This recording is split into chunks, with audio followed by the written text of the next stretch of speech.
Hi there, it's Trisha again from the Goose Hill, Steimetz Park neighborhood. Ooh, the sun is right in my eyes. Hope you can see this. I am all the way up on Lenox Road on the far northeast corner of the Goose Hill neighborhood of Schenectady, where Steimetz Park is located. And you can probably figure out from these photos and this sign that this park is dedicated to Charles Steimetz, who was a famous and very smart engineer for GE, a scientist, and had multiple patents in his name, and a marvelous man that unfortunately I don't think Schenectady has done justice in his memory, for his memory. They tore down his house located on Wendell Avenue. There is a park there now too, a small little park, but so there's two Steimetz Parks, one on Wendell Avenue and this one on Lenox Road. So let's take a look around. Again, I have many wonderful childhood memories of this park. It was originally known as the Second Ward Park, developed around 1931. The lake is an old quarry that had been filled in with spring water. There was swimming here, was the most popular activity. There was a beach on the far side. I'm going to try and get down there close enough that you can see where the beach area was. But fishing in the playground is the number one and number two activities that take place here now. The beach was on that far side where those willow trees are located. That's where the beach was. There was a pavilion there, and I can remember there being like a raft or some sort of flotation thing out in the center of the lake, which kids would swim to and dive off of. The beach was closed after a drowning which took place in 1982, and then this area here where the picnic table and grills are located was originally a very large structure of wooden playground equipment made of giant logs that were all sort of connected by I don't know what you want to call them, ramps and things like that, that they were all sort of connected so you could go from one structure to the other. I don't know any information about the fire that took place. I would not be surprised if it had been city officials with a controlled burn to burn down that equipment.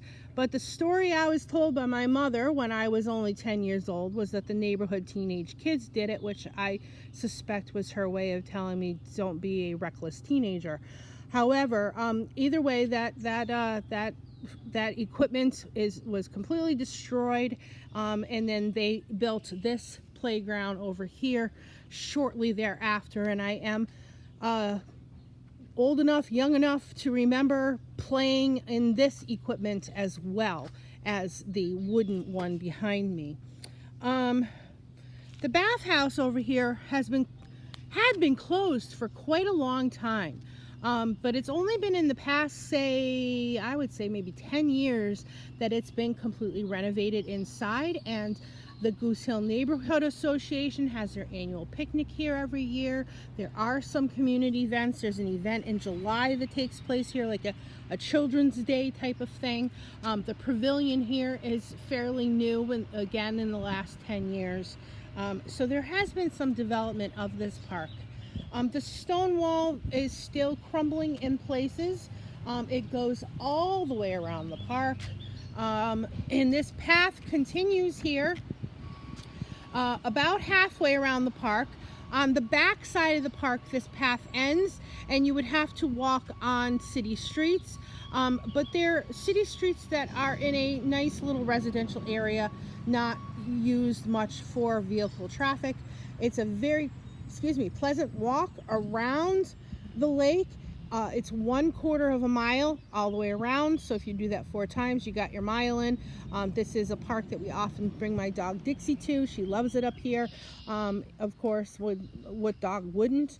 So the stone wall that you see built all the way around, they say was built by the Works Projects Administration in the 1930s. The 2006 master plan for the park talks about pavilions and picnic tables, playground improvements. There is a new Veterans Memorial planned for, I believe, in this exact spot where I'm standing. I believe the groundbreaking is to take place this Veterans Day, November of 2019. What I would like to see for this park in the future, I would like to see an actual dog park way up there in those fields. I would like to see trails in the 45 acres worth of woods that are off there in the distance. And of course, more community events. I think that this park is underutilized and overlooked by the city of Schenectady. I've liked some of the recent improvements. There is, if you can just make out across the way, there is a fence over there where there is a community garden. So that is a great improvement. They also put these benches in. You see a blue bench right there. There's some more going all the way around. They put those benches in just this last year. So I am pleased that this park is finally receiving some of the attention that it deserves. So there you have it, Steimetz Park.